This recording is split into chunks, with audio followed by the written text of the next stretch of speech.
Thanks for coming. As we do, I'll go through the champions on defense. Jonathan Cooper, B.B. Landers, these are the guys that graded out champions. Tup Borland, Malik Harrison, Pete Werner, Damon Arnett, Sean Wade, Jordan Fuller, and Brennan White. Switch look. Player of the game played outstanding. Draymond Jones. He had 3 QB hurries, 2 QB knockdowns, 2 PBUs, and a pass broken up, a fumble recovery, and a touchdown. On offense, yeah, 3 offensive linemen: Isaiah, Demetrius Knox, and Thayer Munford. Tailback J.K. Dobbins ran really, really hard. Luke Farrell graded the champion. Our quarterback Dwayne Haskins rated the champion, and Paris Campbell. We had co-players of the game: Mike Weber, probably his best game. I know he's had more yards, but as far as physical against the rush defense like that, 22 carries, 104 yards, most of it post-contact. And Terry McLaurin, who's, there's a statue of him somewhere. If I told Terry if I had another child, I'm going to name him Terry. Don't imagine that's going to happen. So, Special Forces Award, you have Drew Chrisman, 15 production points, 5 punts down inside the 6. Terry McLaurin, just ridiculous what he does. 2 punts down inside the 5. Special efforts, Johnny Dixon and Justin Hilliard. Justin is a monster. A couple interesting stats I shared with the team yesterday. In the second half, starting field position for Ohio State was around the 50-yard line, 49-yard line, and Michigan State was the 9-yard line. Michigan started the first 5 drives of the second half on the 5-yard line, 6-yard line, 3-yard line, 1-yard line, and 2-yard line. Total drives inside the 10, starting inside their own 10. Michigan State at 6, Ohio State 0. Total drives starting outside the 30, Ohio State at 10, Michigan State 2. And obviously turnovers, in a critical one, but we created 3. Time of possession 37 to 22. So with that said, I'll answer your questions for you. Front row middle, Dave. Urban, you mentioned 3 of your offensive linemen graded out as champions. Are you happy with the starting offensive line overall, like especially at center, left guard? Could there be a shakeup even this late in the season? Probably not right now. I think we can play a little bit better. I think we've, that was a rugged day now. That was, it's not exactly where we need to be, but I think, I am satisfied with where we're at. The next guy would be Wyatt Davis. And looking at Mike Jordan, he seems to still be like a guy that's trying to learn the center position on the run. Just what are you seeing out of him specifically? At times playing very good, graded champion several times. I don't have the numbers in front of me. I see a big body that works his tail off, and it is a little bit of a transition point. Next one, Bill. Urban, against Nebraska, you guys seem to feature pistol formation quite a bit, and then last week I think maybe you only did it 4 times or so. Was that more of a matchup thing with Michigan State? Why did you not feel comfortable, I guess, going to that look in the run game last week? The pistol with the tailback guy in the center. That's all game, play specific. It's not. There's really not that much difference. I guess I should. It's not that much of a difference in what we do. So it's that's Kevin or Ryan, and they present to me, and I listen. But that's not a huge deal. Because Tony Alford was talking last week about how it gets those guys going downhill. A little more momentum. Yeah, I didn't know if you needed that with a more drop back passer, if that benefited like your JK more than the other. That's conversations we're having. Far left, Mitch. Urban, Dwayne's passing numbers have cooled off. Where is he? What's your assessment of where he is in his development? Is he where you would like him to be now, or what? I think the key word is development. He's still, this will be his 10th game or whatever, 11th game. Also the quality of defense. We're facing, what we saw Saturday was legit quality defense. So I think his development has been very good to this point. We'd like to see him catch fire again. And it's not just, once again, it's pressure on him. It's the receivers. We had, we catch it, Johnny catches that ball, which he always does, coming across the middle. That's a 35 or more yard gain. We had another one, so I'm pleased with Dwayne. But it's just like when he has a great day, usually he's upright, not getting hit, and guys are making great catches for him. Third row left, Dan.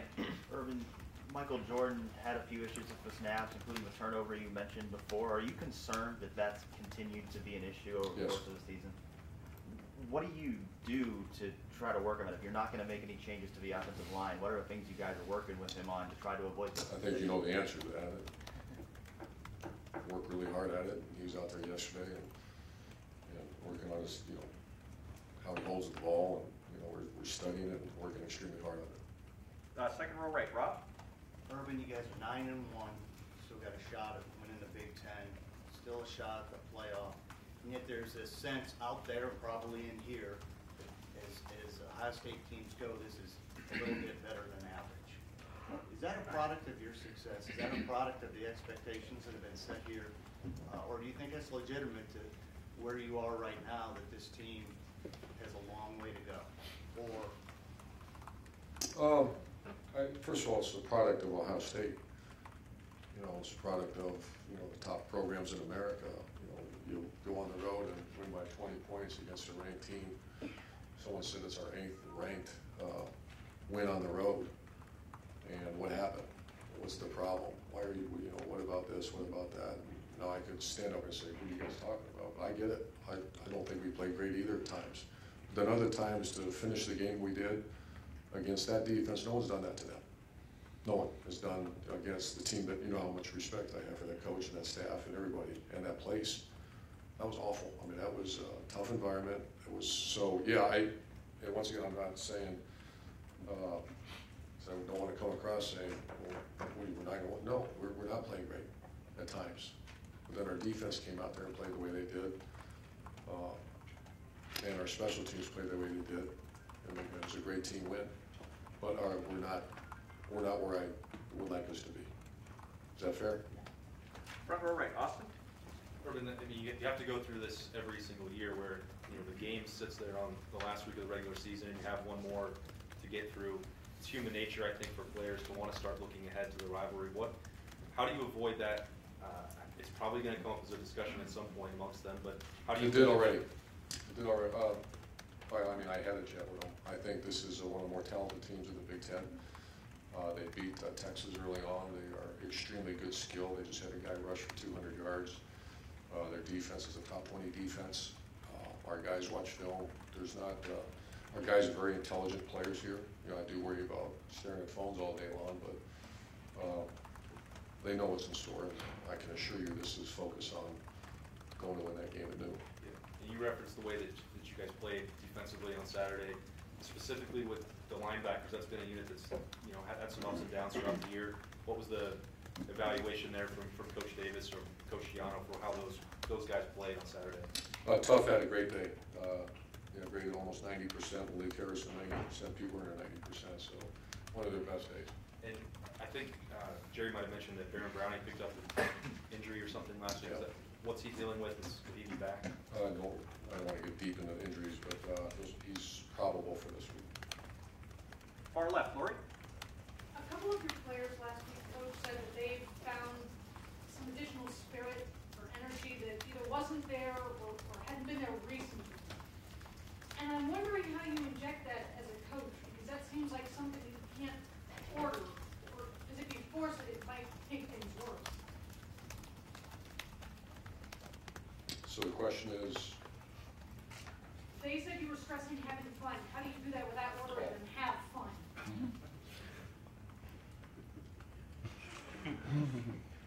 I start yelling, have fun. Seriously, how do you? I know you are, and I am being very serious too. That's a fine line, and every team's different. You have Sam Hubbard, Tyquan Lewis, Jalen Holmes sit right there, and then you have a bunch of Tyreek Smith, who's going to be a fine player, and so it's just a very different, it's a different recipe, different, it's so different, and that's my job, our staff's job, and our leaders on our team's job. So first of all, it's a great question. It's a very deep question that is the essence of what we do. There's not something I'm going to go pull up and say, Coach's Manual, page 226, and say, okay, now say have fun, smile, and you got to feel, especially during practice. The positive is that a lot of the maybe not fun was the fact that we had so many guys hurt. and we don't know on Thursday who's going to be playing. It's a little more consistent now. When you tell your guys to have fun, that celebrate a little bit, the chest bump, when you encourage that, do they seem a little bit surprised? Because that doesn't seem like something you would expect to hear from the players. Do they act surprised? Yeah. I mean, believe it or not, I'm a halfway fun guy. It's been a while, but yeah.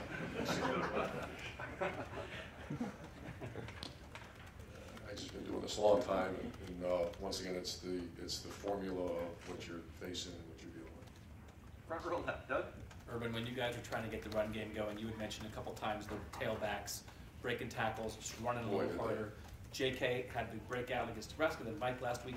What did you maybe think they were maybe missing a little bit early on? Was Just that emphasis, and man, I love those two guys. They've done it in practice, and that's the only thing I'll say about our offensive line is that are we where we need to be? No. Do they grind and work and fight and spit and everything they can? You know, we made a big point of the last fourth quarter in that game now, and against that, once again, in great respect, I talk about that program all the time because I do. And that defense, that's as good to be rush defense as I've seen. And to be able to do that, Mike Weber's last touchdown, there was a guy in the hole, he hit, spun off, and got in the end zone. And he's been working on that. And I noticed he's also very tight with the ball. So I think Coach Alford's done a very good job with him. And you know, to be honest, this one's going to be very same. This is a odd four-eye defense that's negates double teams, and it's a rugged group. You guys also had talked about missed tackles after the Purdue and Nebraska games. Do you have a number on that? I don't have one, and I'm sure Coach Young, but that was one of our better days. I do not have that in front of me. And the guys had just talked about it again. It seemed like you would emphasize that during the weekend practice, and you saw that. You felt like you saw that on the field Saturday then? I did, and this will be even bigger challenge just because of the skill. You know, their skills. This team of playing is outstanding. Front row right, Tim. Urban, Tate Martell got into the game in crunch time 3 times, one of which was negated by a penalty. But do you see that expanding as this season matures? I do. And why? I think he gives you, first of all, he's a good player. I give him a 5 on the competitor scale. You know, he's a elite competitor. He's worked his, one off, and I do see that. But to have the confidence to put him into a game when it's... He does it out here. Yeah, I mean, but you saw that in practice, and that's why Sure. Is there any, right now, do you see a spark that has come from putting Brendan White into the game on defense? Have you seen anything that he's brought to the table that was missing? I believe so. You know, once again, I personally have, I believe, but I just see he's playing well. You know, and you got, tackling. He's done a nice job of that. Like I said, this is the challenge. The challenge is coming up. And I got to ask you one last quick thing. I don't know if you're aware or not, but former coach here, Zach Smith, is making some allegations out there about a former coach he used to work with, Tom Herman, on Twitter last night and stuff. Are you aware of that? Do you just move on from that? What's just sort of your approach to that? Move on. Second row right, Tony. The wins over Michigan State, your respect for Michigan State, go back to 2012, 2014, those were galvanizing wins for the program, for the team that year. Have you sensed any of that coming off of this win on Saturday? It's just so much to work on right now. I believe so. I know they enjoyed yesterday, which is, we always talk about elite warriors. They celebrated mission accomplished within reason, within time, and then they wait for the next assignment. And they received their next assignment. It's moved on. But don't kid yourself now. Food tastes better, and it's not quite as cold outside and everything else when you play playing win on the road. And then Luke Farrell championed the last 2 weeks. Running game has been better the last 2 weeks. Is that a coincidence? No, he's playing pretty good. Far right, Blake. Would you believe Drew Chrisman wasn't the Big Ten Special Teams Player of the Week? That's a move on. I like the synergy that we have. on a more serious note, thoughts on any reaction to DJ Durkin's ouster there and the responsibility a head coach bears when he may or may not be in the presence of this incident? Move on. He was on your staff. He was my GA, he was my, very close with him and his family, like very close. Have you talked with him? I mean, can you share it? Yeah. Urban, Last have couple you ever questions. had a punter affect a game as much as Drew did Saturday? When I read those stats, I don't believe I have. You know, I've had, you know, because we try to play the game like this. And, I'm not sure 5 straight like that. And last couple questions, front row, Bill? Rob kind of asked, but 2 weeks ago you got the 1 game fix. Last week, your defense played much better. I mean, do you feel like at least the pieces are there to make the run that you want to run? We just got to, you know, we've been asked many questions about the weaknesses, and we're just still not there yet where we need to be. And this is a huge challenge for us. What do you really like about this team right now? I like the people. I'm sorry, I love the people. And far left, Matt? Dovetailing off of what Tim was asking about Brendan White, how difficult is it? I mean, we're in week 10 and he got the opportunity a couple games ago because of what happened to Jordan. How difficult is it to make a personnel change this late in the season and what he has done and how he's responded? How rare is it for you to have a guy come in this late and play as he has? It's rare, but you've been dealing with injuries, and you know when injury opportunity arises, and he answered the bell. Sometimes that not happen, but there's a great history of guys that step up and go play, and Brendan's had 2 very good games. And one That's last 3 now. One last thing, how difficult, what makes a good gunner? You're talking about Guard? what makes a good gunner, like what Terry McLaurin does, and you used to say that about Devin Smith. Unselfish, number 1. Understanding of the plan to win and appreciation of it. So you have to be intelligent. You have to be unselfish. You have to be tough. And then obviously you have to have the God-given skill set to be extremely fast and get down the field. And I should have a gunner wall somewhere around here because those are my guys. And those are don't mess with them. They're my peoples. And I mean, Spencer's famous around here because of what he's done.